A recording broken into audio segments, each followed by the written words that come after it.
Ah, et comme tous les vendredis, on la retrouve, notre humoriste préférée, Margot de Meurice. Bonjour Margot. Bonjour Clarence. Alors, quel sujet d'actu vous amène aujourd'hui? Eh ben, je vais vous parler d'un anniversaire puisque figurez-vous qu'il y a 20 ans, on faisait sans le savoir nos adieux au stade Grimont-Pré-Joris. Alors, l'ancien stade du LOSC bâti près de la citadelle, oui. Vous l'avez connu, vous? Si je l'ai connu Clarence, mes parents tenaient une friterie là-bas, autant vous dire que c'était ma deuxième maison. Vos parents avaient une baraque à frites. On peut le dire, vous êtes une vraie nordiste, hein. Une vraie de vraie, des frites j'en ai mangé tous les jours, de 0 à 8 ans. J'étais un lipide. Ça se voit pas, je me Non, permets. par contre mes cheveux sentent encore. Oui, chez nous la friture c'est une religion dont le temple sacré est la baraque à frites. Ouais. Et où chaque vrai nordiste va se recueillir au moins une fois par semaine. D'ailleurs, on a notre credo, la frite, c'est la fête, avec un phoque comme ça. Et dans le Nord, on adore les Américains. Un Américain, vous savez ce que c'est qu'un Américain? Oui, À part un mec qui vit aux États-Unis.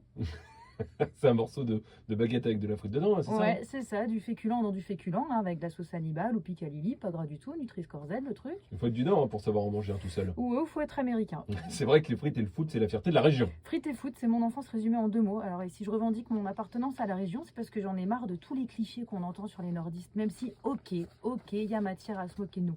D'ailleurs, je me demande comment ça se fait que ce soit nous, les nordistes, qui avons tout pris dans les dents.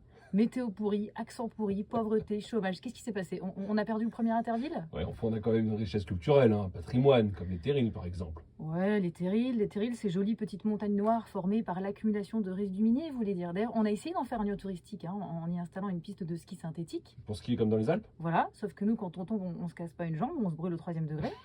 D'ailleurs, moi, je suis tombée à l'âge de 8 ans et depuis, j'ai plus besoin de m'épiler la jambe gauche, donc les terrils, pas terribles.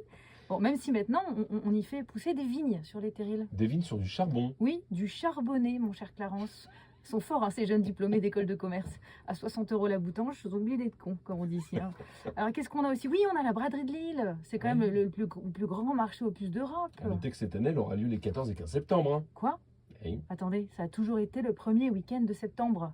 Ah non, ça va tout décaler. Là, on va fêter Noël le 14 janvier et l'Épiphanie le 28. Alors, la braderie n'est pas une fête religieuse, hein, c'est la maire de Lille qui décide de la date. Ah bah voilà, je voulais pas reparler politique, mais finalement, tout nous amène à ça. Non mais là, Martine, c'est la goutte d'huile qui fait déborder la friteuse. La braderie mi-septembre, on marche sur la tête. Moi, j'arrête tout. Bon, on vous retrouve quand même la semaine prochaine. Bon, allez, peut-être. Ouais. Bon, à la semaine prochaine, Margot.